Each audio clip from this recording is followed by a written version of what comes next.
Hey friends, welcome to the How to Market Your Horse Business podcast. I'm so glad you're here for this encore episode. So this was the very first episode of the podcast earlier this year. And since it is the week of Christmas, I thought it would be good to bring it back because I've made so many new friends, which I'm so grateful for here on the podcast. So perhaps you've not listened to episode number 1 yet. So this is going to be your chance. As you know, we've been talking websites, all things websites, for the past couple of weeks. So this week, the question we will talk about is, should you even have a website if you've got social media already? And that's a super important question, and it's one that I get all the time, which is why it was my first podcast episode. So I am so thankful you're here. Thank you for joining me on the podcast. And this week it is Christmas, so I get to tell you Merry Christmas. I hope you have a very sweet time, and I will see you again next week with a brand new episode here on the podcast. So please do enjoy this encore episode, and I will see you again next week. And now to the podcast.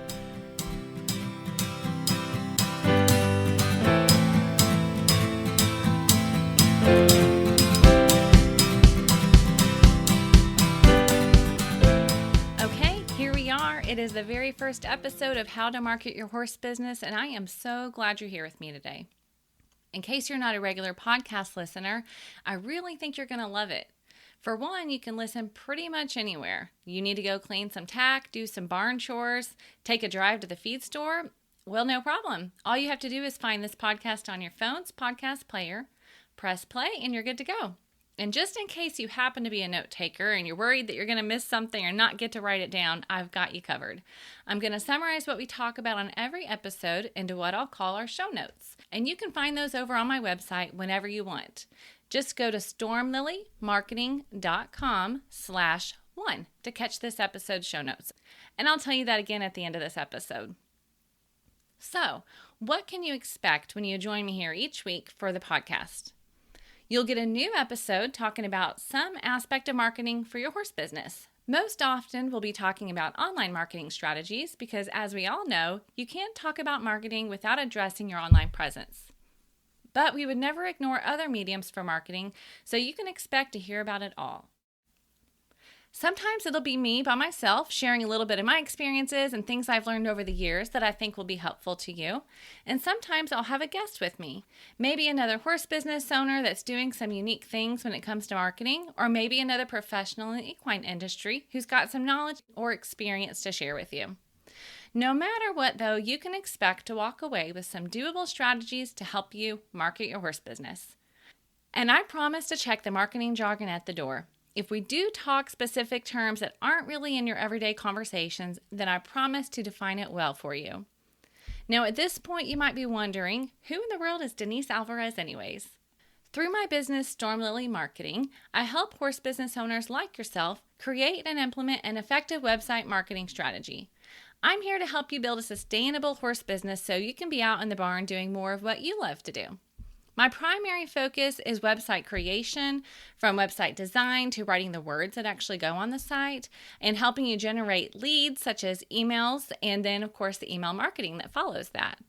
I get that websites and marketing and tech can be overwhelming and even frustrating for many horse business owners. So that's why, through a mix of step-by-step strategies, basic how-tos, and simple formulas and methods, I'll help you not only see what's possible for your horse business, but I'm also going to guide you through the process so you can make it happen. Okay, so now that you know what to expect each week and a little bit about me, let's dive into today's topic, websites versus social media. Pretty much anytime I'm talking to someone about what I do for a living, whether they're in the horse business or not, I get the same question. Do people still even build websites with Facebook nowadays? And I get why they're asking it. More than once, I've tried to find information about a business online, and all I can find is a Facebook page. There are definitely lots of people that are foregoing a website and relying on social media these days. But I would say those businesses are completely missing out on opportunities a website can give you to grow your business. Yes, Facebook, Instagram, and even YouTube can be great tools for your business marketing toolbox. After all, Facebook is the largest social networking site in the world. But if you're relying solely on your Facebook page to engage with potential customers or clients, then you're actually really missing out. I don't view social media and websites as an either-or category. meaning that you have to pick one over the other. Instead, I think social media can be a great complement to your website, but I do not believe it should be a replacement. Here are 2 key reasons your Facebook page or social media shouldn't take the place of a website for your horse business. For one, you rent Facebook. You own your website. It's been a while since I've been a renter, but the last place I rented never even actually met my landlord. She had a handful of rental houses, plus she was a successful realtor, so she had an assistant that was basically her gatekeeper and managed everything for her. I remember, though, that one time I had a toilet that wasn't working like it should. To be honest, I don't really remember what the issue was, but I just remember that I had to turn the water off to that particular toilet. Thankfully, I did have another one that I could use while I waited for her handyman to fit me into a schedule. But as a renter, I couldn't bring someone else in to fix it. I had to wait on my landlord, who I'd never even met, to take care of it. Right now, we own the house we live in, so getting it fixed is totally in our hands. Well, let's be real. My dad's one of those guys that can fix pretty much anything, and he doesn't live too far away from us. So we're very blessed to have him as our basically handyman, and he'll only take food for payment. So we're pretty much at the mercy of my dad and his schedule. But the point is, as a renter, you're at the mercy of your landlord. Okay, now back to Facebook. So you're renting Facebook. You don't own your Facebook page. And just like being a tenant of a rental property, you have a landlord, that's Facebook, who's in control. Now hear me out. I'm not bashing Facebook in any way or saying it's not useful. Of course it is. I mean, I did invite you to join me over in my Facebook group for how to market your horse business at the beginning of this episode. But I think it's important to get a real perspective about how you use it for your horse business. Facebook owns everything you put on Facebook, and I'm not just talking about your posts and your photos. Facebook controls how, if, and when you can access your existing and potential customers that have liked your page. And it even controls access to their information. That means outside of Facebook, you can't really get in touch with any of these people directly. So what does this mean on a practical level for your horse business? When you have a sale or promotion or you want to share an exciting announcement, you can post about it on Facebook, and you should. But there are no guarantees that people who have followed or liked your page will actually see your post in their newsfeed. You've probably noticed that when you make a post on your Facebook page and you look at those little quick stats at the bottom of the post on your screen, and it tells you how many people viewed it and liked it and engaged with it, that number doesn't exactly match the number of likes that you have on your page. Now compare this to the website that you do own. When people visit your website, you actually control what they're seeing and how they see it. And the really big thing with owning your website is you can use it to build your email list of your potential and your current customers and clients, getting their contact information, which gives you direct access to send them information to your specials, promotions, or just good, helpful information that's related to the product or service you're providing. So how can you use your website to build your email list? Well, believe it or not, it's actually pretty simple, and you've probably done it on other websites without thinking about it too much. A perfect example I'll give you is over on Ariat's website. I was actually just there the other day, and they've got a little pop-up box. That just means when you land on their site, it pops up. And when you give them your email address, you get a coupon for 10% off your first order. So it's a win-win. You get 10%, and they get your email address to send you some more coupons, sale information. You get the idea. Well, guess what? No matter your business size, you can do this too.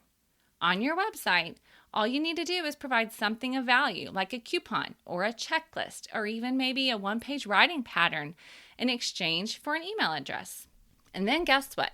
You now have built an email list. And because you own that email list, you can send your sale information or special announcement directly to their inbox. You're not limited to just posting it on social media and hoping that someone sees it. Instead, you have direct access. Maybe you're thinking, that's great, but how do they actually get to my website? Well, let's go to the second reason your Facebook page or your social media shouldn't take the place of a website for your horse business. Facebook is your front porch, and your website is your living room. Now, the front porch of your home is where you greet people, right? It's casual, and yet it's still a little bit guarded. It's still outside the front door. Some people, like delivery drivers or even neighbors that you try to keep at a distance, you know who they are. They might make it to your front porch, but they never actually go inside your house. And there's something that's personal about actually entering someone's home, right? For your business, Facebook is like your front porch. It's a place for potential customers to learn who you are and what you do. Through Facebook, your potential customers and clients can learn the basics of your business. And sure, they can even engage with you directly by leaving comments on your posts and sending you messages. But what if they're interested in learning a little more about your business? What if they're looking for the specifics of the products and services that you're providing? They're looking to go past the front porch and into your living room. Facebook can help guide them to your living room, but then it's up to you, right? That's where your website comes in. Just like bringing a guest into your home gives you the chance to get to know each other better, your website gives your potential customers the opportunity to get to know you and your business better. Through the photos they're going to see on your website, the descriptions of the services you provide, the testimonials you're going to share, and maybe even some videos too. You're giving your future customers a taste of what it's going to be like to work with you or to buy from you. And remember that free, valuable resource I talked about sharing in exchange for email addresses? Guess where you're going to offer that freebie? On your website.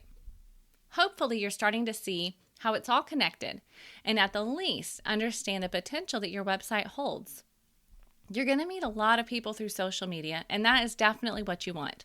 Follows on your page and engagement with your post definitely mean something. Yet, as a horse business owner, you want the people that are the best fit for your business to move from Facebook over to your website, from hanging out on your front porch to visiting with you in your living room, because that's where the real relationship building happens, right? So what's the answer to, do you really need a website if you're on social media? Well, if you want to do more than just greet your potential customers at the door of your business, and I'm sure you all do, then overwhelmingly the answer is yes. You need a website for your business, even if you're on Facebook or Instagram or whatever your favorite social media platform might be. And what should go on your website? Well, don't worry. We'll talk about that more in future episodes. But in the meantime, I promised you some actionable steps and strategies. So I've got something that I've created just for you. My free website checklist, 4 must-haves to make your equine website dreams a reality, will walk you through what to put on your website. I've broken down what every great website needs to have into just 4 important segments. And I've included a sample of how other horse businesses are doing each one well so you can see what it looks like in real life. If your website has these 4 things, you can know it's going to actually work to grow your horse business. So head on over to stormlilymarketing.com/checklist. In case you're wondering, the Lily in Storm Lily has just 1 L. So that's stormlilymarketing.com/checklist. Okay, friends, we did it. That is our very first episode of How to Market Your Horse Business. I am so excited to be on this journey with you. And I hope that you'll tell your friends and colleagues about it too, so they can come along. Earlier in the episode also, I promised you a brief summary as our show notes. So make sure you jump over to stormlilymarketing.com/1. That stands for episode 1, and it'll be the same every week. I want to make it as easy as possible. So for every episode, you're just going to use the episode number to get to the show notes for that one. Now, if you have any questions you'd like me to answer here on the podcast or someone you think I should interview for a future episode, you can do that from the show notes too. I would love to hear from you. Okay, one last thing before we end for today. If you want to know when a new episode is available, just hit subscribe on your favorite podcast listening app, whether it's Apple Podcasts or Spotify or any of the other great podcast players out there. Every smartphone these days comes with one preloaded, so just check out which one you have already. You can also get on my email list, and I'll send you a quick note every week just to let you know that a new episode has come up.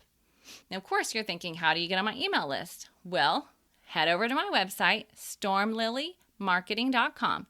You can either get the free checklist that I already told you about to get on my email list, or you can just sign up for podcast updates right there on the podcast page.